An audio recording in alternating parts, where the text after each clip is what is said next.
घराणं निर्माण केलं असे प्रतिभाशाली भावगायक, संगीतकार, प्रतिभाशाली चित्रपट निर्माते आणि सक्रिय देशभक्त, राष्ट्रभक्त बाबूजी अर्थात सुधीर फडके, ज्या शिवाजी पार्कमध्ये, ज्या सावरकर स्मारकात आज आपण आहोत, ज्या दादरमध्ये ज्यांची कर्मभूमी होती, अशा या ठिकाणी आपण हा ट्रेलर लॉन्च करतोय. ही खूप महत्त्वाची गोष्ट आहे आणि त्यासाठी माननीय राजसाहेब ठाकरे आपल्या सोबत आहेत. ही आणखीन एक जमेची आणि महत्त्वाची बाजू. गदिमांच्या भूमिकेत सागर तळाशीलकर आणि सुधीर फडके अर्थात बाबूजी सुनील बर्वे.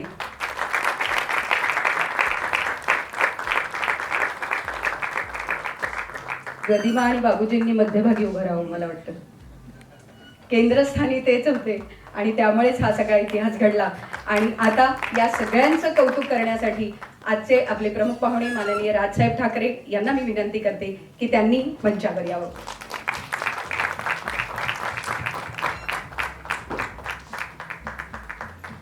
कलेचा एक वारसा जे स्वतः आज पुढे घेऊन चालले आहेत, ज्यांच्या घरी संगीत होतं आणि ते आजही पुढे चालू आहे.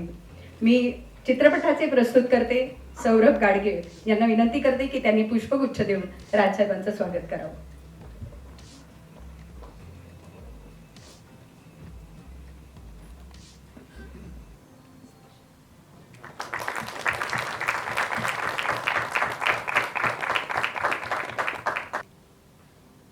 खरं तर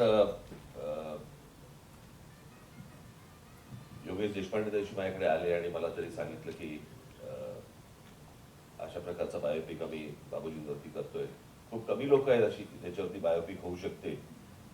आता ही बायोपिक कशी झाली मला कल्पना नाही, पण कानगेळ मी आपल्याला एक गोष्ट सांगतो, यांची दागिना दिसेल तिकडे कानगेळ पोचतात एवढं नक्की माहिती मला. त्याच्यामुळे उत्तम चित्रपट झाला असावा.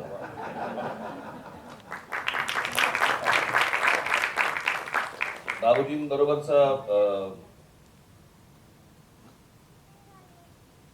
माझा फारसा सहवास मला फार मिळाला नाही. समोर पाहणं हे अनेकदा झालं. माझ्या वडिलांशी गप्पा मारताना झालं, त्या ब्राह्मण साहेब संघाच्या गल्लीतनं जाता येता नेहमी बाबूजी दिसायचे. तिथे एक समोर एक बाबूजींच्या घराच्या समोर एक पामार्ट म्हणून एक स्टुडिओ होता, मायदेव आणि परसुरे. तर तिथे मला लहान असताना मला वडील घेऊन जायचे. तिथे अप्रतिम पेंटिंग करायचे ते. बरोबर त्याच्या समोर बाबूजी असायचे आणि मग अनेकदा माझे वडील तिथे गेल्यावरती बाबूजी खाली यायचे आणि मग त्याच्यामध्ये जे काही संवाद व्हायचा, गप्पा व्हायच्या, तेवढंच पाहणं मला असं वाटतं माझ्या अनुभवात आलं. याच्या पलीकडे आलं नाही. परंतु एक प्रसंग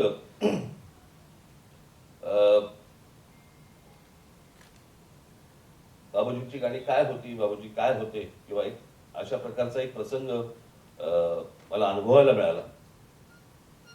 आणि तो म्हणजे दीदींची 75 होती आणि त्या 75 निमित्त अंधेरी स्पोर्ट्स कॉम्प्लेक्सला कार्यक्रम होता आणि त्या कार्यक्रमाला बरेच जण होते.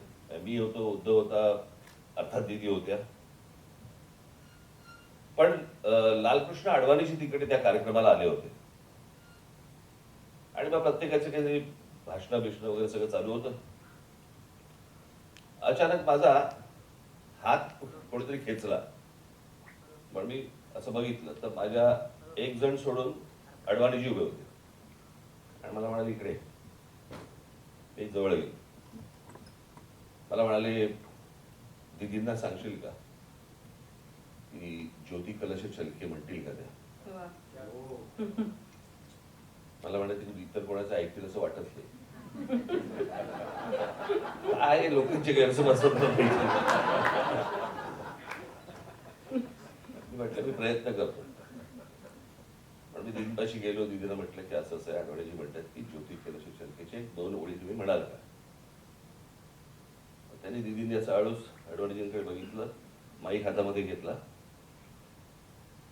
आणि ते गाणं म्हणायला त्यांनी सुरुवात केली. 4 ओळी काय म्हटले असेल, कोकडा म्हटला असेल. म्हणायला सुरुवात झाली. मी असा उभा होतो. तोपर्यंत तो मधला माणूस बाजूला गेला होता. माझ्या बाजूला अडवाणीजी उभे होते आणि आता काय दिदी गातात म्हटल्यानंतर आपण ती गोष्ट अनुभवतो. मला हुंदक्याचा आवाज ऐकू यायला लागला. मी असं बघितलं तर माझ्या बाजूला अडवाणीची रडत होती. बरं, आता वयाचं अंतर इतकं की आपण असं विचारू शकत नाही का बरं रडताय. मी सोडून दिलं. कार्यक्रम संपला वगैरे. वर्षभरानंतर मला पुन्हा एकदा अडवाणीजींबरोबर भेटण्याची वेळ संधी मिळाली. दिल्लीत होतो मी आणि त्यावेळेला मला असं वाटतं मी 15 वर्षापूर्वीची गोष्ट असेल, 15 जास्तीच. त्यावेळेला फारशी छळायचे नाही. कुठे चाललात तर कोणाला भेटताय, काय करताय, तर सहज आपलं कोणालाही भेटता यायचं.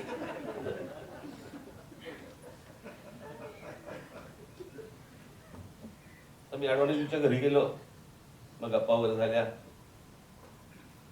गप्पा झाल्यानंतर मी त्याला विचारलं, म्हटलं अडवाणीजी तुम्हाला आठवते का दीदींच्या 75 तुम्ही आला होता. म्हणाले हो आठवतं. आणि म्हटलं तुम्ही मला सांगितलं दीदींना ज्योती कलश चलके गाणं म्हणायला सांगितलं. हो. म्हटलं वाईट वाटणार नसेल ते प्रश्न विचारू का तुम्हाला. म्हणाले विचारा ना. तुम्ही रडलात का. मला म्हणाले की मी तुम्हाला जुनी माझी आठवण सांगतो आमची. 1952 साली इरॉसला किंवा रिगलला कुठेतरी भाभी की चुडिया लागला होता. आणि त्यावेळेला जनसंघ त्यावेळेला मुळात स्थापन झाला होता त्यावेळेला 52 साली. आणि ती पहिली निवडणूक होती. आणि त्या निवडणुकीमध्ये म्हणजे आम्ही तिथून बाहेरून चाललो होतो. मी आणि अटलजी आम्ही त्या थिएटरमधनं बाहेरून चाललो होतो. आम्ही बघितलं भाभी की चुडिया. आम्ही दोघेही पडलेलो. आमचा अख्खा पक्ष घेतला होता. आणि म्हणजे अंगात शक्ती नव्हती आमच्या. काय करायचं समजत नव्हतं की आता ह्याच्या पुढे राजकीय पक्ष राजकारण आहे कसं करायचं, काय पुढे कसं जायचं. आम्ही म्हटलं जाऊ दे जाऊ. आम्ही त्या चित्रपटाला बसलो. त्या चित्रपटाला बसल्यानंतर हे जेव्हा गाणं ऐकलं ते ऐकून बाहेर पडल्यावरती आम्हाला नवीन उर्मी आली. आणि आम्ही ठरवलं की ह्याच्या पुढे परत आम्ही कामाला सुरुवात करायची. आणि तो आम्हाला पराभवाचा काळ मला तो आठवला. आणि ती जी आम्हाला काय नवसंजीवनी मला त्या चित्रपटात आम्हाला जी मिळाली म्हणून मला रडू आलं. मला असं वाटतं की हे अडवाणींचं म्हणणं किंवा बोलणं ही बाबूजींच्या संगीताची किंवा त्यांच्या गाण्याची ताकद सांगून जाते. एखाद्या व्यक्तीला नवसंजीवनी मिळणं आणि नवीन काहीतरी कार्य सुरुवात करायला लावणं हीच बाबूजींची ताकद होती. गाणी आजपर्यंत अनेकदा ऐकली, गातानाही ऐकलं, परंतु भेटण्याचा योग फार काय आला नाही. मला असं वाटतं की आज तो भेटण्याचा योग सुनीलकडनं यावा चित्रपट पाहताना अशी एक इच्छा व्यक्त करतो. दिग्दर्शक देशपांडे आणि इतर आपण सर्व कलाकार यांना मी मनापासून शुभेच्छा देतो. मला वाटत नाही की मला थिएटर मिळवून देण्याची गरज लागेल. कळलं का. आता महाराष्ट्र हा चित्रपट निश्चित पाहिल आणि सर्व चित्रपटगृहांमध्ये हा जोरात धावेल, चालणार नाही, धावेल अशी इच्छा व्यक्त करतो आणि आपण सर्वांची रजा घेतो. धन्यवाद. जय हिंद, जय महाराष्ट्र. कलेची जाण असणारा महाराष्ट्राचं सगळ्या कानाकोपऱ्यापर्यंतच खऱ्या अर्थाचा इमोशन आणि भावना कळणारा माझ्या आवडीचा लहानपणापासूनचा हा मोठा माणूस म्हणून मी त्यांच्याकडे पाहत आलोय. त्यांची एक आठवण मी सांगतो जी मला आज सांगितल्यानंतर लक्षात येईल की मी जेव्हा अभिनव कला महाविद्यालयात कमर्शियल आर्टिस्टचं शिक्षण घेत होतो आणि शेवटच्या वर्षात होतो त्यावेळी त्यांचं पुण्याच्या बालगंधर्वमध्ये त्यांच्या व्यंगचित्रांचं एक प्रदर्शन होतं. तर त्या प्रदर्शनाला महाराष्ट्रातले विविध व्यंगचित्रकार येऊन सरांना भेटायचे. मीही शालेय विद्यार्थी जसे जावेत तसा जाऊन त्यांना भेटलो होतो आणि त्यांच्या स्मरणात असण्याचं काही कारणच नाही पण माझ्या नक्की आहे मी त्यांचं व्यंगचित्र रेखाटलं होतं आणि त्यांना दाखवलं होतं. म्हणजे हे धाडस तेव्हाच झालं होतं. आज हे दुसरं धाडस केलं की आपण केलेल्या चित्रपटाचा ट्रेलरही त्यांना आधी दाखवूया आणि मग महाराष्ट्राला बघू दे. थँक्यू सो मच सर इथून आलात आणि खास एका विनंतीवरनं इथे येण्याचं तुम्ही मान्य केलं त्याबद्दल मी खरंच मनापासून आभारी आहे. Thank you so much. नमस्कार सगळ्यांचं मनापासून स्वागत.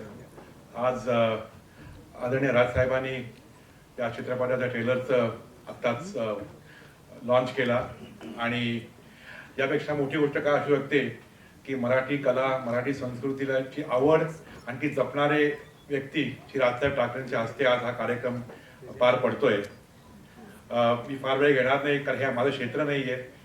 PNG हे दागिने घडवतं, बायकांना सुंदर करणारं काम आम्ही करतो दागिन्यांच्या मार्गातनं आणि तो वारसा, ती परंपरा, आपली मराठी दागिने हे कायम ठेवावे, लोकांपर्यंत पोचावे हे आमचं ध्येय असतं आणि ते काम आम्ही करतो. 2 वर्षापूर्वी योगेश देशपांडे माझा मित्र आहे आणि त्याने आमच्या बऱ्याच जाहिराती केलेल्या आहेत. तो हा विषय घेऊन माझ्याकडे आला होता की असा आपण एक करू शकतो का, आणि तेव्हा मी घरी आईशी बोललो की असा विषय आहे, आपण याच्यात सिनेमा करावा का, कारण सिनेमा करणं हे आमचं क्षेत्र नाही, आम्ही कधी केलेलं नाहीये. आणि तेव्हा आईने मला तत्काळपणे होकार दिला की आपण हा विषय करूयात. आणि मग दाजी अकांची आवड संगीताची, बाबूजींची आवडती गाणी, आमच्या घरी झालेल्या बैठकी ज्यामध्ये सावरकर सिनेमा जे बाबूजी करत होते त्यावेळेस झालेल्या बैठकी, त्या फंड रेझिंगच्या वेळेला गोष्टी, घरी बऱ्याच मिटिंग झाल्या होत्या. आणि असं एक मला वाटलं की आपली संस्कृती कुठे आपण जपायला पाहिजे आणि ते काम आपल्या हातातच आहे. कारण नवीन पिढीला मराठी संगीत, मराठी संस्कृती, मराठी कला ही कुठे अजून पोचायला पाहिजे, वाढायला पाहिजे. आणि आपण बघितलं तर बाबूजींचं संगीत हे महाराष्ट्राची सगळ्यात मोठी देण आहे जगाला. आणि असं म्हटलं जातं की हे संगीत अजरामर आहे, हे लोकांना कायम आवडणार आहे. आणि मला वाटतं की आता भारतीय संगीत, मराठी कला ही जगभर पसरते आणि ते अजून पसरायला पाहिजे आणि त्यावर वारसा जपणं महत्वाचं आहे. आणि ते काम PNGनी ध्येय ठेवून हा सिनेमा प्रोड्यूस केलेला आहे. योगेशनी या सिनेमाला त्रास कुठलाही दिला नाही, सगळं त्यांनी एकटेपणे बघितलं. आणि सगळ्यात मला वाटतं महत्वाची गोष्ट म्हणजे आहे की श्रीधर फडक्यांनी ह्याला दिलेली साथ, त्यांचे मार्ग, त्यांच्या प्रत्येक टप्प्याटप्प्याला त्यांचे असलेले बाबूजीबद्दलचे अनुभव आणि त्यामुळे सिनेमाची स्क्रीन प्ले, सिनेमाची स्टोरी इतकी अप्रतिम झालेली आहे. मी स्वतः कौतुक करतोय कारण मी सिनेमा बघितलेला आहे. राजसाहेब, तुम्हाला सिनेमा 100% आवडेल कारण मराठी माणसाला सिनेमा बघितल्यावरती एक आदर वाटतो आणि अभिमान वाटतोय की हा आपला माणूस, आपलीच कला ही त्यांनी काय जपलेली आहे, काय पुढे वाढवलेली आहे. कलाकारांनी उत्कृष्ट काम केलेलं आहे. मी आता फार वेळ घेणार नाही. हा एक आमचा एक प्युअर एक अनुभव होता की नॉन कमर्शियलरित्या हा एक आमचा प्रयत्न होता आणि ह्याला आपल्याकडनं मला सपोर्ट कायम राहील. राजसाहेब, एवढी आपल्या विनंती राहील की हा सिनेमा लोकांपर्यंत पोहोचवायला आपण मदत करावी, थिएटर मिळवून द्यावीत. आणि मला खात्री आहे की सगळे श्रोते, सगळे हा सिनेमा नक्की आवडेल. परत एकदा तू सगळ्यांना मनापासून अभिनंदन आणि सगळ्यात खूप खूप शुभेच्छा. उद्या रामनवमी आहे, त्यानिमित्त शुभेच्छा. जय श्रीराम. मला असं वाटतं की सगळ्या कलाकारांच्या वतीनं मी अगदी 2 शब्द बोलणार आहे कारण प्रत्येकाला बोलण्याची संधी नाही मिळणार आहे. आणि आभार प्रदर्शनाचं फार गोड काम माझ्यावरती सोपवलेलं आहे. सगळ्यात पहिल्यांदा मला सौरभ आणि योगेश तुमचे महाराष्ट्रातल्या तमाम रसिकांच्या वतीने आभार मानायचे आहेत. कारण हा सिनेमा याचा घाट घालणं, कारण प्रत्येक जण संगीत क्षेत्रामध्ये कार्यरत असलेला किंवा बाबूजींची गाणी लहानपणापासून जो ऐकत मोठा झालेला आहे, प्रत्येक जण हे सांगतोय की हा सिनेमा बघणं ही आम्ही आमची जबाबदारी समजतो. त्यामुळे त्या सगळ्या रसिकांच्या वतीनं सगळ्यात पहिल्यांदा तुमचे आभार की हे शिवधनुष्य तुम्ही पेललत. त्याचबरोबर सगळ्या आमच्या पत्रकार मित्रांचे, मैत्रिणींचे मी मनापासून आभार मानते की सिनेमाच्या सुरुवातीपासून आत्तापर्यंत आणि रिलीज झाल्यानंतर सुद्धा तुम्ही आमच्या पाठीशी असेच उभे राहणार आहात याची आम्हाला पूर्ण खात्री आहे. आणि या सिनेमाशी निगडीत प्रत्येक बातमी म्हणते कारण या सिनेमाशी निगडीत फक्त चांगल्याच बातम्या आहेत. कुठल्याही पद्धतीची कॉन्ट्रोवर्सी किंवा काही या सिनेमाच्या बाबतीत घडूच शकत नाही. तर त्या बातम्या तुम्ही आजवर लोकांपर्यंत पोहोचवताय, प्रेमाने पोहोचवताय, त्याबद्दल तुम्हा सगळ्यांचे मनापासून आभार. आज प्रेक्षकांमध्ये सुद्धा जे सगळे रसिक प्रेक्षक जमलेले आहेत त्यांचे सुद्धा आभार. आणि सोशल मीडियावरती स्वतःहून या सिनेमाशी निगडीत नसलेली सुद्धा अनेक जण हिरिरीने या सिनेमाचं प्रमोशन करतायत. आज ह्या स्टेजवरून ट्रेलर लॉन्चच्या निमित्ताने मी त्या सगळ्यांचे सुद्धा मनापासून आभार मानते. आणि त्याचबरोबर एक सुंदर योगायोग असा आहे की या सिनेमाची अनाउन्समेंट याच ठिकाणी झाली होती आणि ट्रेलर लॉन्च सुद्धा आज याच ठिकाणी संपन्न होतोय.